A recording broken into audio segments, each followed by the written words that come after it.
पूरा देश इसकी बुरी बुरी प्रशंसा कर रहा है।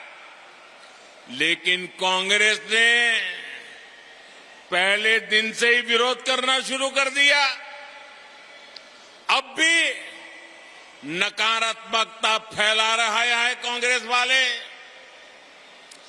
भारत कुछ भी नया करे, भारत कोई भी उपलब्धि हासिल करे, कांग्रेस को बिल्कुल पसंद नहीं आता है। मैं जरा मध्य प्रदेश के लोगों से पूछ रहा हूं, जवाब देंगे आप? एक सवाल पूछ रहा हूं, जवाब देंगे? आप मुझे बताइए, देश का नाम रोशन हो तो आपको खुशी होती है कि नहीं होती है? देश की इज्जत बढ़े तो आपको खुशी होती है कि नहीं होती है? देश का मान बढ़े तो आपको गौरव होता है कि नहीं होता है? आपको होता है, कांग्रेस वालों को नहीं होता है। क्योंकि कांग्रेस ना खुद बदलना चाहती है और ना ही देश को बदलने देना चाहती है। साथियों, देश समृद्धि की तरफ बढ़ने के लिए घोर परिश्रम कर रहा है, लेकिन कांग्रेस देश को 20वीं शताब्दी में ले जाना चाहती है। मैं मध्य प्रदेश के युवा साथियों को, हमारे फर्स्ट टाइम वोटर्स को एक बात जरूर बताना चाहता हूं। मेरे नौजवान साथियों, मेरी बात गौर से सुनिए और घर जाकर के अपने माताजी, पिताजी, नाना, नानी, दादा, दादी, जरा मैं जो कह रहा हूं उनसे बात कीजिए, उनसे पूछिए। मेरे युवा साथियों, आपके माता पिता, आपके दादा दादी को अभाव में रखने के लिए सिर्फ और सिर्फ कांग्रेस जिम्मेदार है।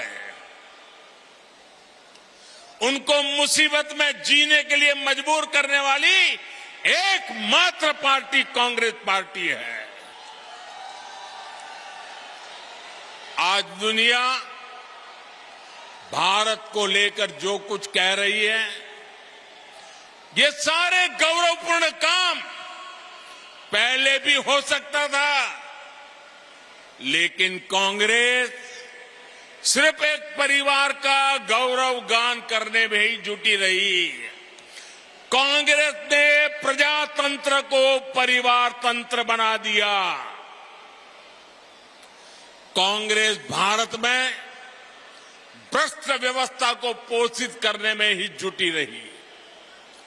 कांग्रेस की राजनीति अभाव में फलती फूलती है, गरीबी और मुश्किलों में फलती फूलती है। इन्होंने ऐसी व्यवस्था बनाई कि गरीब को हमेशा हाथ फैलाना पड़े, हर चीज के लिए निर्भर रहना पड़े।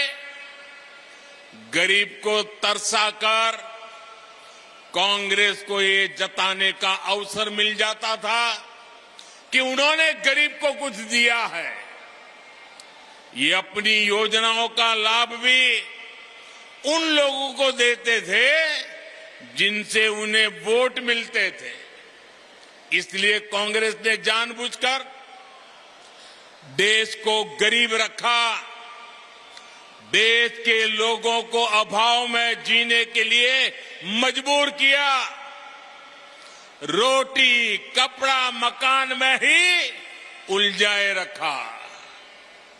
मेरे युवा साथियों, जो मुश्किलें, ध्यान से सुनिए दोस्तों, जो मुश्किलें आपके माता पिता से पहले की पीढ़ियों ने झेली, वो अब आपको और आपके बच्चों को ना झेलनी पड़े, इसके लिए भाजपा की डबल इंजन सरकार लगातार काम कर रही है। आज हमारे प्रेरणा पुंज पंडित दीनदयाल उपाध्याय जी का जन्म दिवस भी है। पंडित जी ने सुशासन को अंत्योदय से जोड़कर देखा, समाज के अंतिम व्यक्ति के विकास को प्राथमिकता दी। अंत्योदय की यही प्रेरणा सबका साथ, सबका विकास, सबका विश्वास और सबका प्रयास, उस मंत्र में पंडित दीनदयाल उपाध्याय जी का चिंतन है। वो हमें प्रेरित करती है। बीते 9 वर्षों में हमने जो भी योजनाएं बनाई, उनके मूल में यही भावना है। भाजपा ने गरीबों, महिलाओं, शोषितों, वंचितों, एससी, एसटी, ओबीसी को विकास का सबसे बड़ा लाभार्थी बनाया है। वंचितों को वरीयता की जो गारंटी मोदी ने दी है, उसे हमने एक के बाद एक कदम उठाकर पूरा किया है।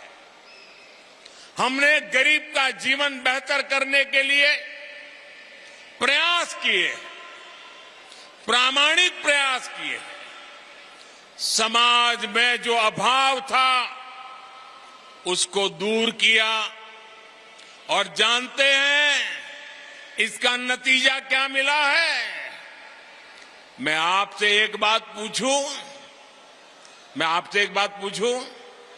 पूछूं, आप जवाब देंगे? पूरी ताकत से जवाब देंगे? वहां के दूर दूर के लोग भी देंगे? आपको पता है ना कि कांग्रेस ने 50 साल पहले गरीबी हटाओ का नारा दिया था। मैं फिर आपसे पूछूंगा, 50 साल पहले गरीबी हटाओ का नारा किसने दिया था? किसने दिया था? किसने दिया था? क्या कांग्रेस ने अपना वायदा पूरा किया? कांग्रेस ने वादा पूरा किया। अब मैं आपको एक और आंकड़ा बताना चाहता हूं। बताऊं? आंकड़ा याद रखोगे? पक्का याद रखोगे? सुनिएगा, ये आंकड़ा है 13.5 करोड़। कितना? कितना? कितना? जरा जोर से बोलिए, कितना? 13.5 करोड़। ये मध्य प्रदेश की कुल आबादी से भी ज्यादा है।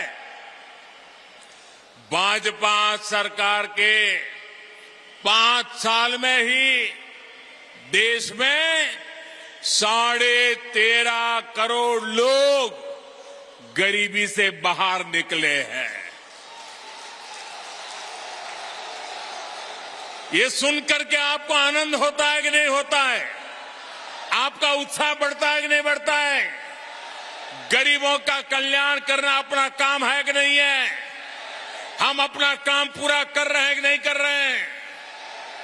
साथियों, ये जो 13.5 करोड़ की मैं बात कर रहा हूं ना, मतलब कि एमपी की कुल आबादी से भी ज्यादा लोग भाजपा सरकार ने देश में गरीबी से बाहर निकाले हैं।